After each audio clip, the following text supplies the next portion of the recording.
Ok, le sujet est assez lourd. Je sais même pas si je vais réussir à bien le traiter. J'ai un peu peur même. Waouh, on peut lutter là, beaucoup. J'ai écrit une note sur le fait que je suis en couple depuis le lycée. Donc depuis la terminale, ça fait maintenant 2 ans et demi que je suis en couple avec une fille. On est à distance et séparés d'à peu près 200 kilomètres. Mais c'est au bout de ces 2 ans et demi qu'on se rend compte qu'il y avait plus que ça.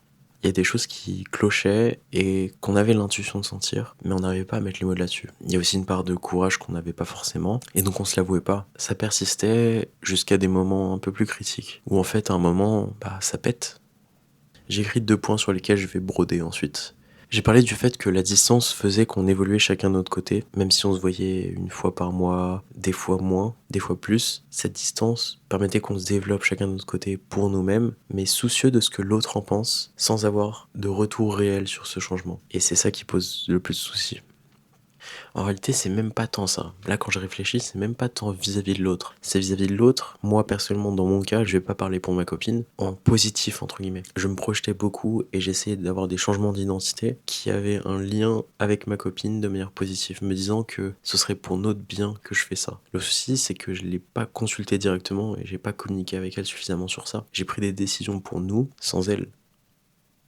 En réalité, ce qui s'est passé de mon côté durant beaucoup de moments dans la relation, c'est que j'ai vacillé entre je fais ça pour nous et je dois faire ça pour moi. Et dans les moments où j'étais en mode je fais ça pour moi, pour ma famille, et moi en tant qu'homme et le fait que je vais devoir me développer pour juste réussir dans la vie, et je dois littéralement être en fait en antithèse avec ce qu'elle pourrait penser.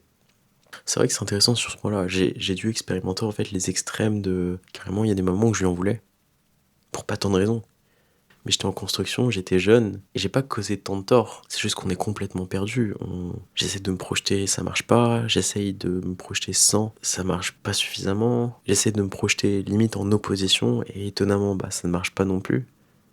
Et quand j'y pense, il y a eu beaucoup de moments où je voyais certaines vérités, mais que je les noyais. Même si je suis pas du genre à faire ça, c'est peut-être sur ce plan-là qu'en fait je le faisais. Comment dire? L'équipe des choses, parce que j'aime beaucoup employer ce terme, c'est que sur beaucoup de choses, j'arrivais à vraiment être lucide et me dire ok, la vérité c'est la vérité. Du moins, ce que t'observes, c'est un signal que tu dois traiter. Si tu le traites pas, tu vas te bouffer un mur. Donc je le faisais sur beaucoup de choses, sur mes projets, vis-à-vis de mes amis, vis-à-vis de ma famille. Mais sur ce plan-là, le plan amoureux, j'ai foiré.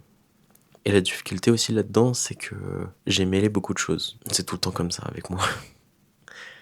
J'ai dû mêler un peu mon développement personnel avec le nôtre. J'ai eu de la réflexion en projection, disons. Donc penser que l'autre devait penser comme moi, ou du moins faire comme moi, avoir les mêmes intentions que moi, ce qui est totalement débile, et je le sais au fond, mais en fait d'une manière ou d'une autre, les situations toxiques, quand un autre humain est impliqué, c'est en fait une surcompensation de quelque chose qui va mal.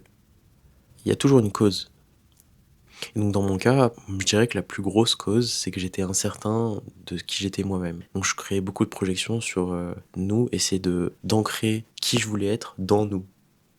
Je sais pas si ça va avoir du sens, mais j'étais tellement instable sur la personne que j'étais que j'essayais de trouver de la stabilité dans nous, en essayant d'une part d'avoir une influence là-dessus, donc essayer de cristalliser une personne que je suis en train de devenir sur notre relation, quitte à en fait l'altérer, la relation en elle-même, ou bien développer des comportements un peu parano, disons, qui créent l'instabilité parce que moi-même je l'étais, instable.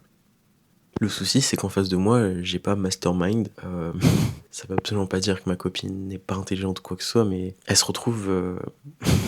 Au lycée, j'étais un mec qui respirait la confiance, qui avait l'air de savoir où il allait parce que je me posais pas tant de questions. J'étais assez cupide, entre guillemets, sur certaines choses. Je me disais, ok, juste, je fais un sport, je suis extrêmement investi là-dedans et je sens que je peux avoir un avenir là-dedans. Il y avait une certaine confiance et de la modestie par mon éducation, mais qui était pas de la vraie modestie. Au fond de moi, j'étais biaisé. Je me sentais plus que ce que je n'étais. Et entre guillemets, du jour au lendemain, elle se retrouve avec un mec complètement perdu, qui essaye de garder la face, de se dire qu'il garde le cap, etc., qu'il sait où il va, que même s'il y a une période trouble, c'est les intentions qui vont lui permettre de s'en sortir. Et ça fait que j'ai tout bouffé, genre.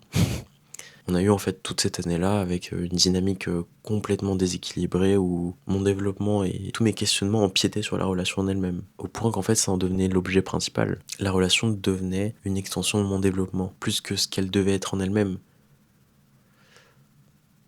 J'avoue que là, c'était pas du tout écrit, je savais pas du tout que j'allais pouvoir aboutir à ce genre de conclusion. J'ai pas nécessairement davantage de conclusions et je sais pas si j'ai envie de parler davantage de ça. Ce que j'aimerais cependant ajouter, c'est que durant tout ça, avec ma copine, on a pu faire le point sur qui nous on était et se questionner là-dessus. Le sujet est hyper vaste et je suis assez perdu vis-à-vis de tout ce que j'ai dit là. C'est sorti vraiment de mon cerveau là. Pendant que je pensais, je me disais, ah ouais, c'est vraiment ça qui s'est passé.